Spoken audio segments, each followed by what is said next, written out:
This recording is the Christian Religion, Section F. Section F. The Christian Religion, Section F.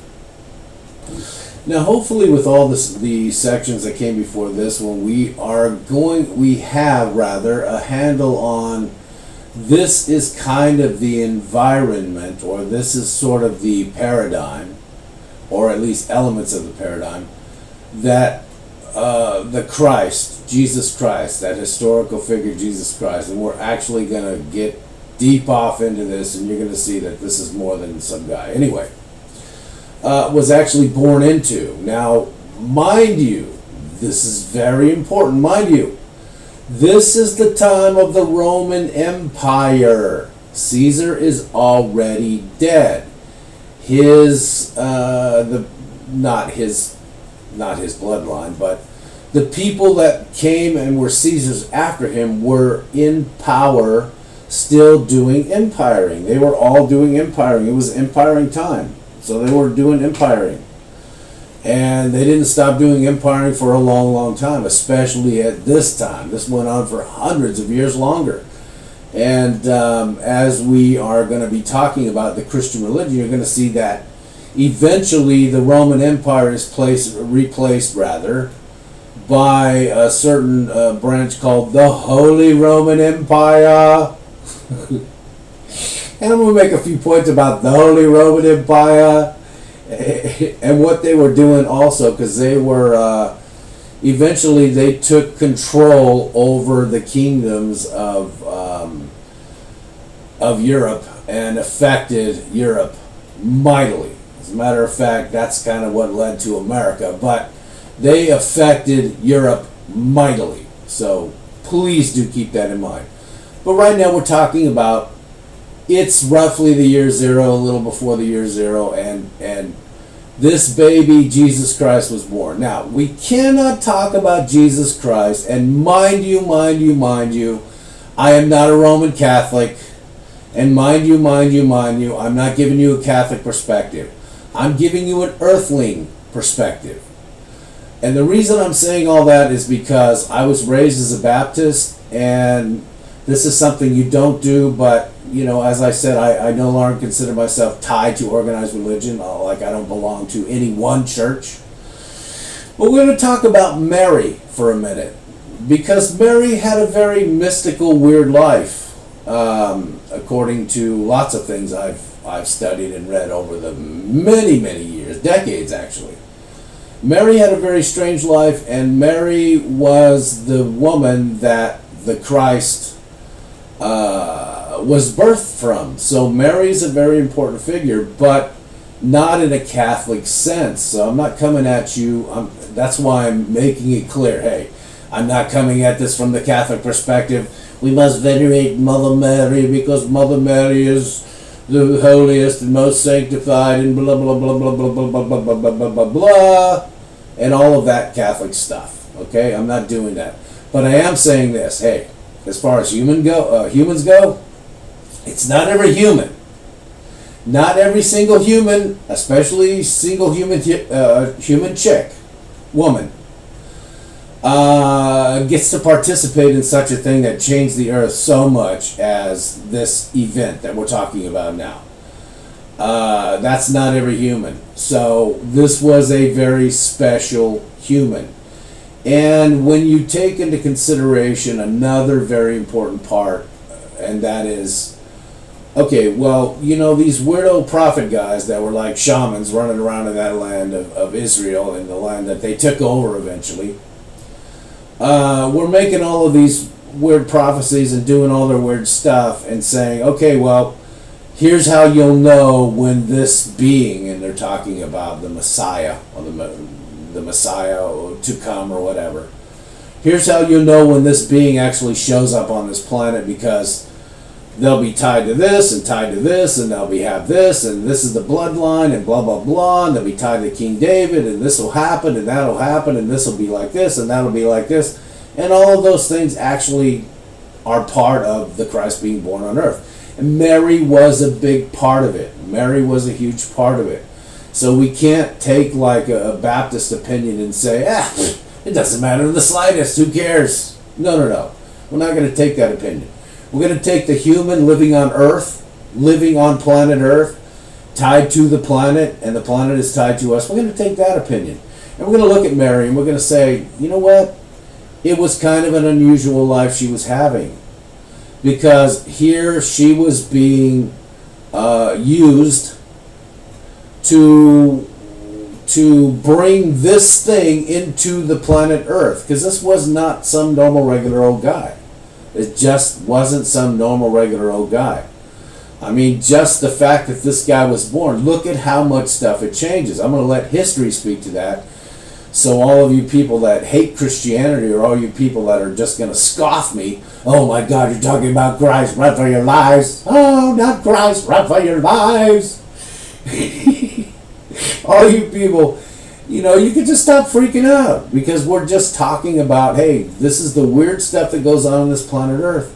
And still weird stuff goes on this planet Earth. I mean, for God's sakes, all we know is, for all we know, rather, we could have like alien people just flying around in the atmosphere at any time of the day. Who knows? We've seen all the evidence. At least those of us with our minds turned on have seen all the evidence. This weird stuff goes on here. Weird stuff. But now, let's go back. We're going to say it's the year zero, even though the Gregorian calendar is a little off, so it's actually before the year zero. But just for the sake of argument, because see, you and me are having a little chat here. That's what this is. And in this chat and this storytelling, we're picking up certain elements that aren't exposed to you on a regular basis because, it has to do with the ruling class and all of that empiring stuff. That still goes on today, still goes on today, by the way. So Mary has this little baby. Now we're also going to use heavily. We're going to use the Bible as a reference, but there's many other resources of this than the Bible. All you have to do is look. You have the internet. It takes minutes. You weren't born. I was born at a time before the internet, and when I started this journey, I had to go to the library and start digging stuff up. It was a lot of work. It really was work, but I couldn't stop trying to figure out, how does this friggin' universe work, man? What is God? It was like this weird thing that was just overtook my whole existence, and I had to do it because I was a freak. I'm still a freak. Sorry.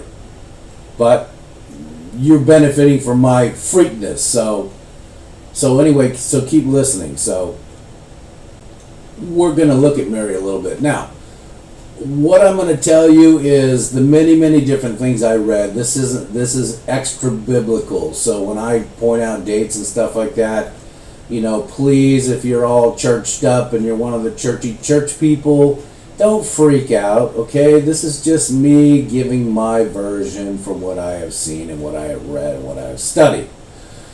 So here's the deal with Mary. Mary's like this 15-year-old kid, 15-year-old girl. She's kept in a special sort of little cloister place because she's tied to this family line of this and that, and she's like this special. She's like one of the young women of this special group, and I forget the name of it. It was so long ago when I read it, but she's part of some little special group of these girls. And so she's kept in this, this special little group. It's like some little, you can think of it as a nunnery or something like that. I hope to God it wasn't a real nunnery. At least I hope not, for her sake. But it was like that. It was like this special place. She wasn't living among regular old society folk. Not in that time. Not when she was a young girl. Now, she's doing all of her thing, and she's praying, and she's doing all of this God stuff, and she's like, oh, yes, I'm like a God being and all of this stuff. Well, one day she's doing this, and the room lights up. And it's like, what the heck is going on here? And an angel shows up and starts communicating with her. And she is like completely freaking out of her gourd. I mean, I would be freaking out of my gourd too. But imagine being like a 15-year-old girl and they're fixing to tell you something, and they're going to tell you something that actually they're going to tell you something that's so against the law and so outlawed that people will kill you for what this angel's about to tell you that's going to happen to you. All right? Now, we've already laid down the environment that the Christ is born into and the mother Mary is living in. And that environment we covered, and these are the stringent laws of Moses. Well, they were still being carried out even though they conquered that land and the mission was accomplished. They still had these deals as part of their laws and their rituals and their belief systems and everything. It was the Mosaic laws. And in Mosaic laws, hey, you don't do stuff like this. You don't walk around and get knocked up without being married. It's just like no. Now, marriage then wasn't like marriage now. Marriage then was like you just stand in front of a whole bunch of people. They tie a thing around your wrists. You say, yeah, I belong with this guy. And this guy says, yeah, I belong with this girl. And then L'chaim, all that stuff you see in the movies. They break the glass and yay, we're married. And okay, let's party. That's marriage back in these days. But when Mary is 15, she's not married. She's this kid. She's a kid. So the angel shows up in the room. The angel says, oh, my name's Gabriel. I'm an angel. And Gabriel, the angel, is telling her, oh, yeah. No, you're going to have this child. And can you imagine how freaked out you would be? And I'll tell you another thing that would completely freak you out. Now, I'm not a woman, so I don't know anything about this. However, can you imagine all of a sudden you start ending up pregnant?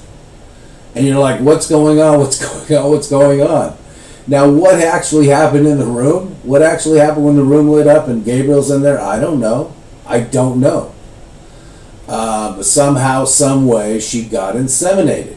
Somehow, some way, she became inseminated. Now, I'll leave that to your minds because we live in the 21st century and we're like, way oversexed in this time. So we might be thinking all kinds of crude things. I don't know. All we know is that according to the Bible, the girl's inseminated and there's no earthly husband responsible for this. Now, if you're married, you're going to be freaking out because it's like, oh my God, my own people are going to kill me. Nobody's going to believe that I'm knocked up by nothing. That an angel came and told me I'm going to be knocked up and I'm already knocked up. Nobody's going to believe that. They're going to kill me. And I've had stepdaughters before. You know how emotional they get. It's a weird time. 15-year-old kid girl is like a weird time. They get all weird, man. They get really weird. So imagine that. Imagine you're her. And this is all happening to you and you're like, oh, no. Oh, yeah. But yeah, it's really happening. So, anyway, what goes on is this. And this part is not only is in the Bible, but it's in some of the extra writings that I've seen over the years. But the people running that place